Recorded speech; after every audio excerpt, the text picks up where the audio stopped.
When we started for our drive, the sun was shining brightly on Munich, and the air was full of the joyousness of early summer. Just as we were about to depart, Herr Delbruck, the maître d'hôtel of the Quatre Saisons where I was staying, came down bareheaded to the carriage and, after wishing me a pleasant drive, said to the coachman, still holding his hand on the handle of the carriage door, "Remember, you are back by nightfall. The sky looks bright, but there is a shiver in the north wind that says there may be a sudden storm, but I am sure you will not be late." Here he smiled and added, "For you know what night it is." Johann answered with an emphatic, "Ja, mynheer," and touching his hat, drove off quickly. When we had cleared the town, I said, after signaling to him to stop, "Tell me, Johann, what is tonight?"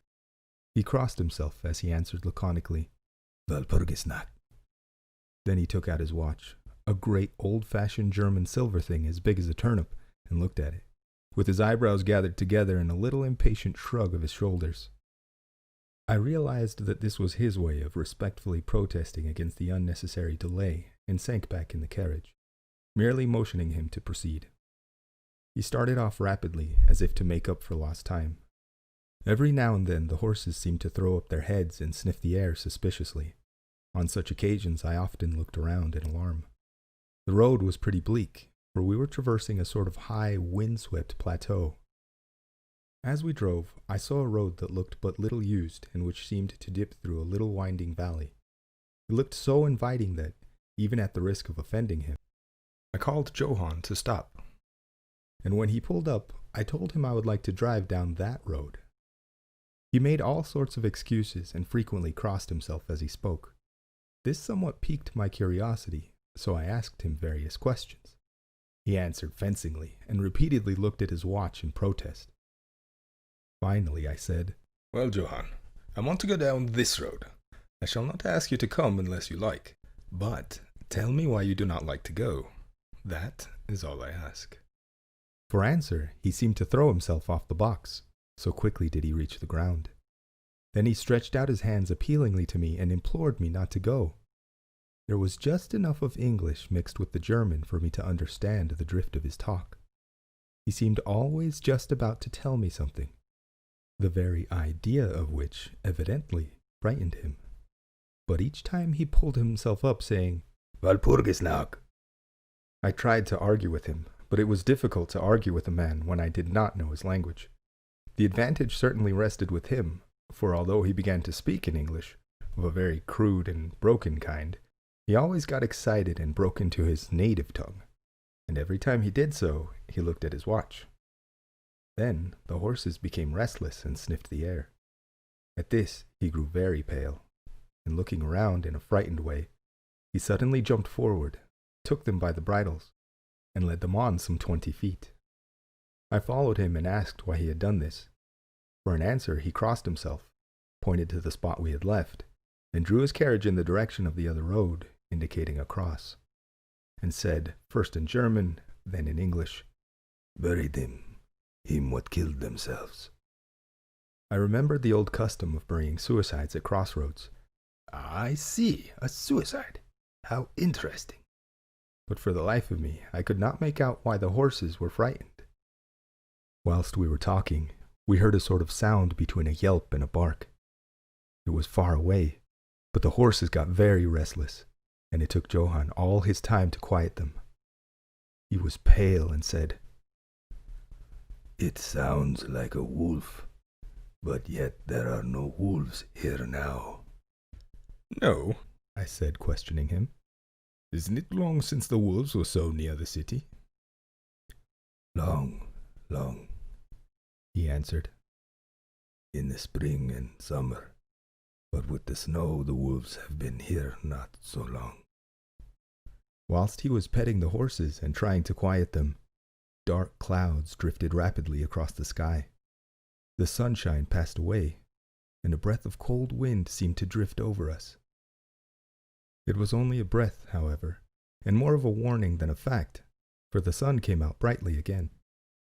Johann looked under his lifted hand at the horizon and said, "The storm of snow.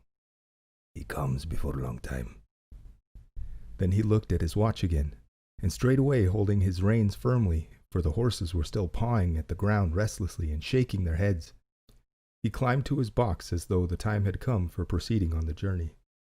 I felt a little obstinate and did not at once get into the carriage. "Tell me," I said, "about this place where the road leads," and I pointed down.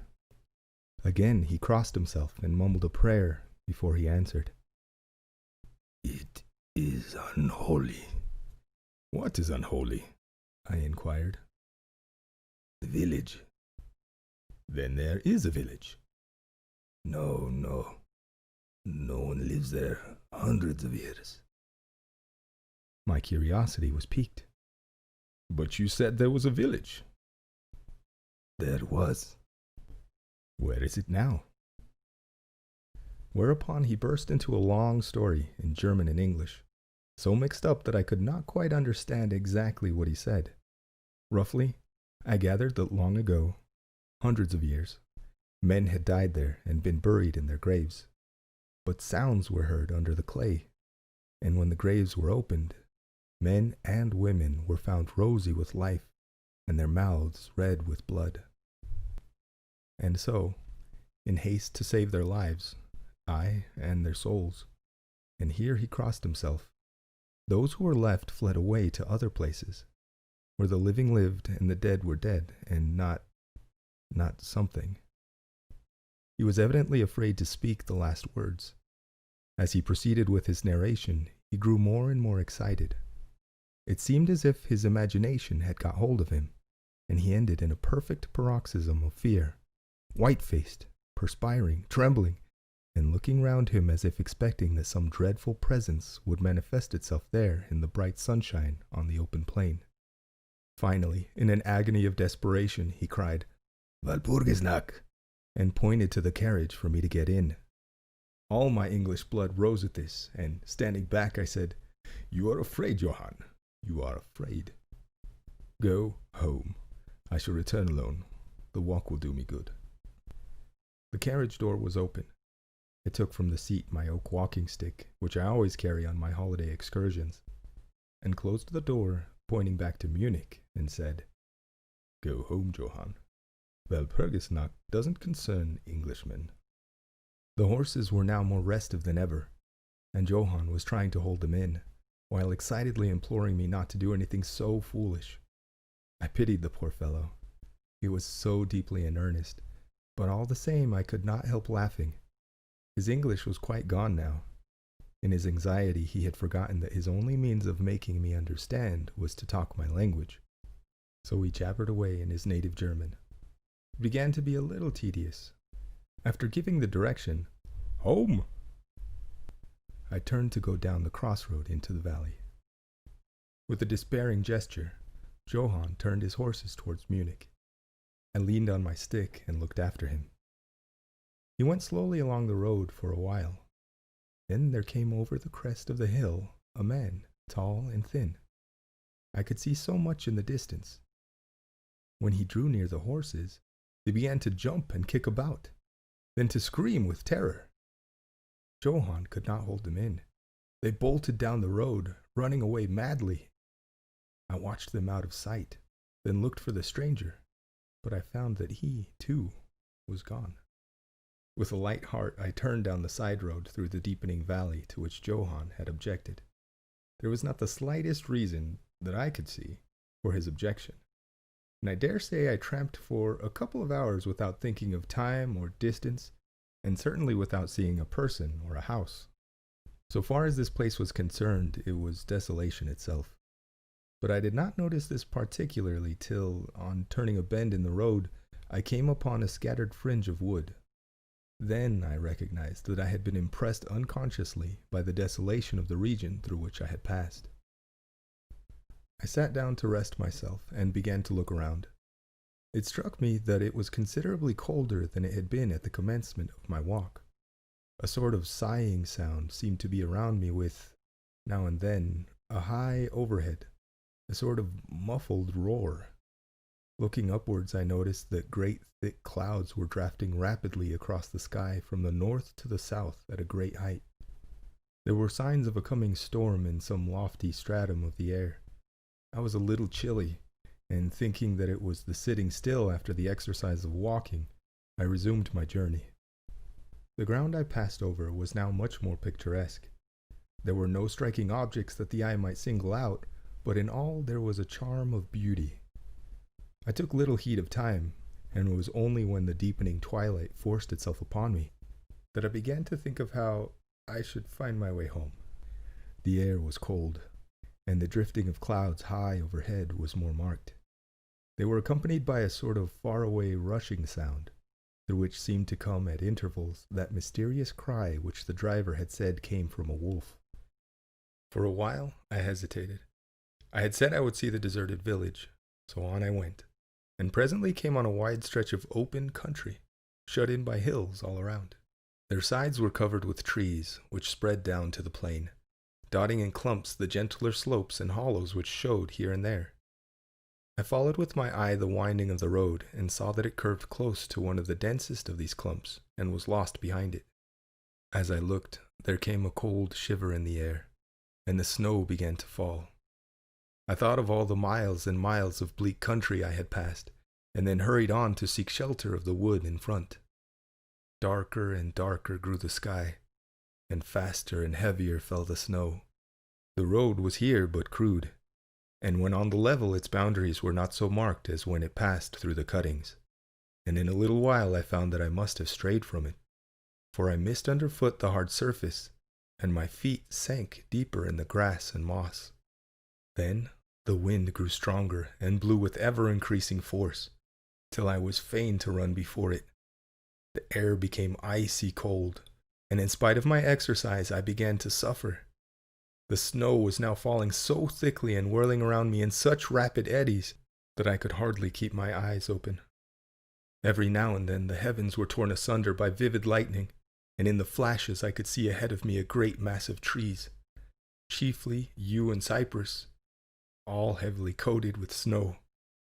I was soon amongst the shelter of the trees, and there, in comparative silence, I could hear the rush of the wind high overhead.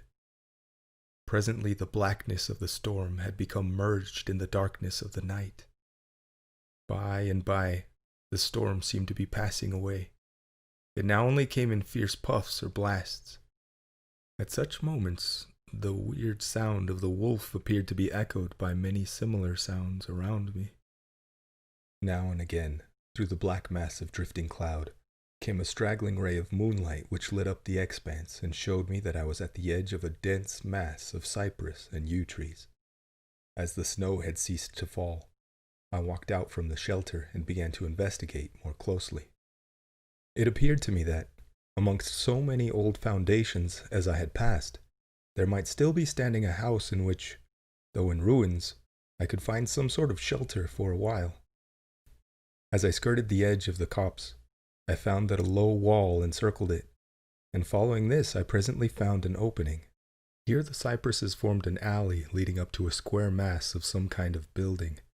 Just as I caught sight of this, however, the drifting clouds obscured the moon, and I passed up the path in darkness. The wind must have grown colder, for I felt myself shiver as I walked, but there was hope of shelter, and I groped my way blindly on. I stopped, for there was a sudden stillness. The storm had passed, and perhaps in sympathy with nature's silence, my heart seemed to cease to beat. But this was only momentarily, for suddenly the moonlight broke through the clouds, showing me that I was in a graveyard, and that the square object before me was a great massive tomb of marble, as white as the snow that lay on and all around it. With the moonlight there came a fierce sigh of the storm which appeared to resume its course with a long, low howl, as of many dogs or wolves. I was awed and shocked, and I felt the cold perceptibly grow upon me till it seemed to grip me by the heart. Then, while the flood of moonlight still fell on the marble tomb, the storm gave further evidence of renewing as though it were returning on its track. Impelled by some sort of fascination, I approached the sepulchre to see what it was and why such a thing stood alone in such a place. I walked around it and read, over the Doric door, in German, Countess Dollingen of Gratz, in Styria, sought and found death. 1801.